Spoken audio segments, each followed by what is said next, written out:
Bismillahirrahmanirrahim. Assalamualaikum warahmatullahi wabarakatuh. Selamat siang teman-teman. Salam sejahtera bagi kita semua. Pertama-tama saya ingin mengucapkan terima kasih kepada Bapak Irman Firmansyah selaku dosen pengampu mata kuliah pengantar akuntansi 1 karena telah memberikan kesempatan pada kami kelompok 15 untuk melakukan sedikit penjelasan mengenai perbedaan antara perusahaan jasa dan juga perusahaan dagang.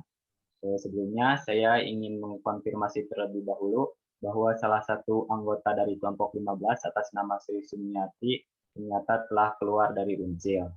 Untuk mempersingkat waktu, langsung saja perkenalkan, nama saya Muhammad Ilham Al-Akbarsyah, NPM 2134 03062. Di sini saya sebagai moderator sekaligus pemateri pertama. Untuk selanjutnya, kepada teman-teman dipersilahkan untuk memperkenalkan dirinya masing-masing. Perkenalkan, nama saya Religia Rizkiawi Ramadan dengan nomor NPM 2134030067. Di sini saya akan menyampaikan materi. Perkenalkan, saya Yasya Jauhar dengan NPM 2134030081. Di sini saya sebagai penyampai pemateri.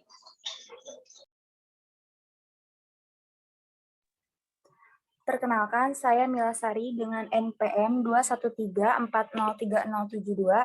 Di sini saya sebagai pemateri. Baik, terima kasih teman-teman atas perkenalannya.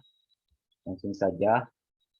Adapun aspek-aspek yang akan dibandingkan dalam materi kali ini yaitu pertama ada kegiatan usaha, selanjutnya adalah rekening atau akun, lalu ada metode pencatatan, jurnal, dan juga laporan keuangan. Langsung saja kepada materi yang pertama yang akan disampaikan oleh saya sendiri, yaitu mengenai perbedaan kegiatan usaha antara perusahaan jasa dan juga perusahaan dagang. Perbedaan antara perusahaan jasa dan perusahaan dagang salah satunya adalah jenis kegiatan yang dijalankan oleh perusahaan.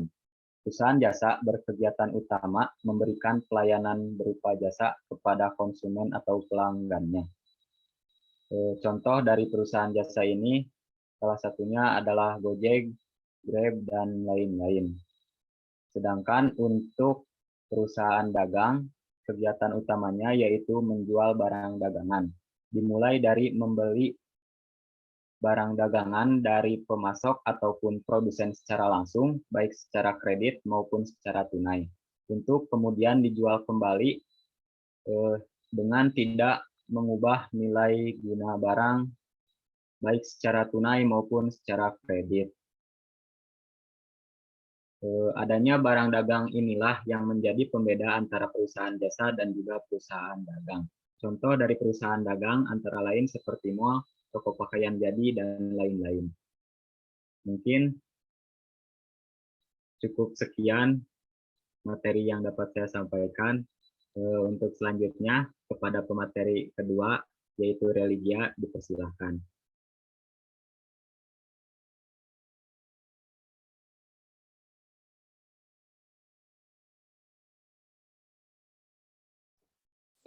Terima kasih kepada moderator. Di sini saya akan menyampaikan perbedaan yang kedua, yaitu perbedaan dalam beberapa akun atau rekening yang terdapat di dalam perusahaan jasa dan perusahaan dagang. Nah, di perusahaan jasa itu terdapat 5 akun utama, yaitu akun harta, akun utang, akun modal, akun pendapatan, dan akun beban.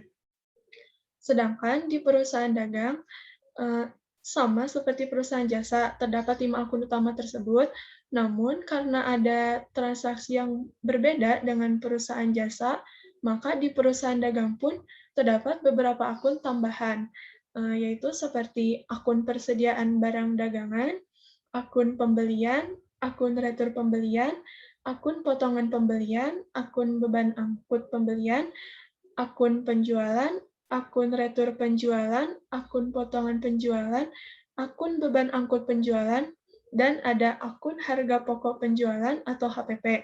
Nah, biasanya ini kalau di perusahaan jasa kan di akun harta itu ada harta lancar dan harta tidak lancar. Nah, kalau di harta lancar kan seperti ada kas, piutang, perlengkapan. Nah, kalau di perusahaan dagang tuh ada akun-akun tambahannya seperti yang ada di slide. Next.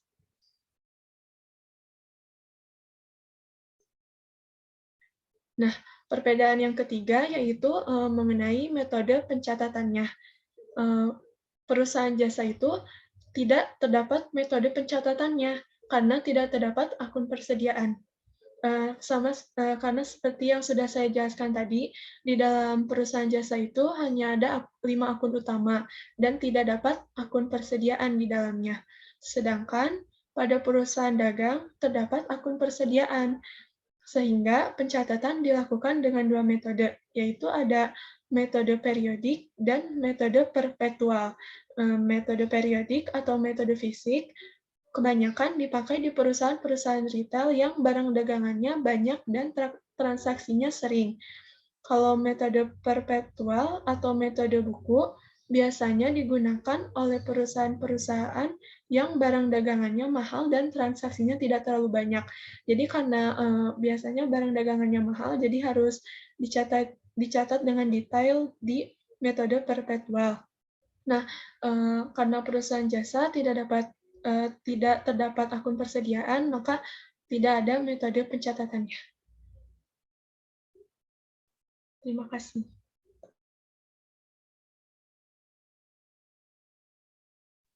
Baik, terima kasih Religia atas penyampaian materinya.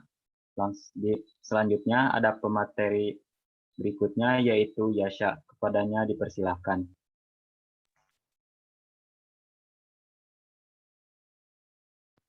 Terima kasih kepada moderator. Yang selanjutnya saya akan menjelaskan tentang perbedaan terhadap jurnal. Perusahaan jasa umumnya hanya menggunakan jurnal umum untuk mencatat transaksi keuangan, sedangkan perusahaan dagang umumnya menggunakan 4 buah jurnal khusus dan 1 jurnal umum, yaitu yang pertama jurnal pembelian, yang berfungsi untuk mencatat transaksi pembelian baik secara tunai ataupun kredit. Lalu yang kedua, jurnal pengeluaran kas, yang berfungsi untuk mencatat seluruh transaksi pembayaran yang dikeluarkan oleh perusahaan. Lalu yang ketiga, jurnal penjualan yang berfungsi untuk mencatat seluruh transaksi penjualan barang dagang secara kredit. Lalu yang keempat ada jurnal penerimaan kas yang berfungsi untuk mencatat seluruh transaksi penerimaan uang tunai, baik dari penjualan secara tunai atau penerimaan lainnya. Terima kasih. Baik, terima kasih Yasa atas pemaparan materinya. Selanjutnya ada pemateri terakhir yang akan disampaikan oleh Mila. Kepadanya dipersilahkan.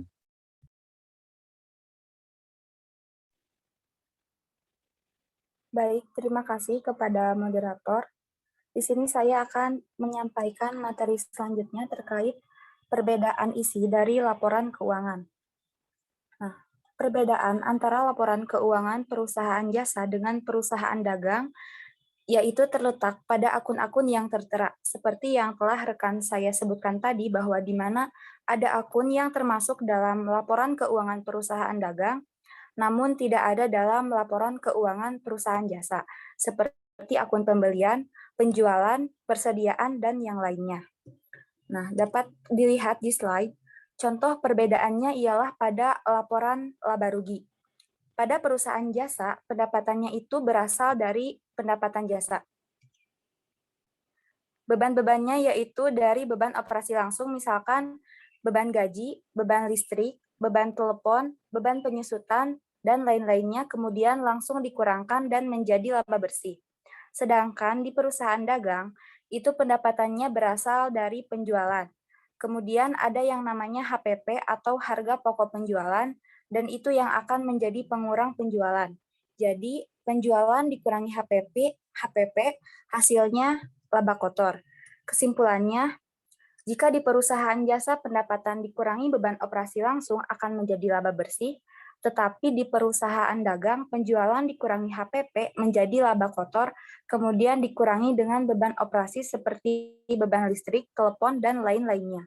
Semua beban dijumlahkan, kemudian kurangkan antara laba kotor dengan beban operasional dan hasilnya laba bersih.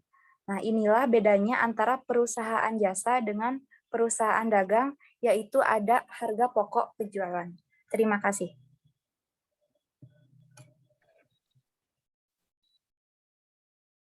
Baik, terima kasih kepada teman-teman atas penyampaian materinya. Jadi bisa disimpulkan bahwa terdapat 5 poin pokok perbedaan antara akuntansi perusahaan jasa dan juga perusahaan dagang. Di mana yang pertama adalah perbedaan kegiatan yang dijalankan, di mana perusahaan jasa lebih berfokus pada pelayanan jasa, sedangkan perusahaan dagang kegiatan utamanya adalah menjual barang dagangannya. Kedua, yaitu terdapat perbedaan antara beberapa akun yang hanya terdapat di perusahaan dagang saja. Selanjutnya adalah perbedaan, yaitu adanya metode pencatatan di dalam akuntansi perusahaan dagang. Dan yang selanjutnya adalah perbedaan dalam pencatatan jurnal, di mana dalam akuntansi jasa hanya digunakan jurnal umum dalam pencatatan, sedangkan dalam perusahaan dagang umumnya digunakan 4 jurnal khusus dan juga 1 jurnal umum. Dan perbedaan yang terakhir yaitu perbedaan di dalam salah satu laporan keuangan, yaitu laporan laba rugi, di mana di dalam laporan laba rugi perusahaan dagang terdapat unsur HPP sebagai pengurang dari penjualan. Mungkin cukup sekian yang dapat disampaikan oleh kelompok 15. Mohon maaf bila banyak kekurangan. Terima kasih. Wassalamualaikum warahmatullahi wabarakatuh.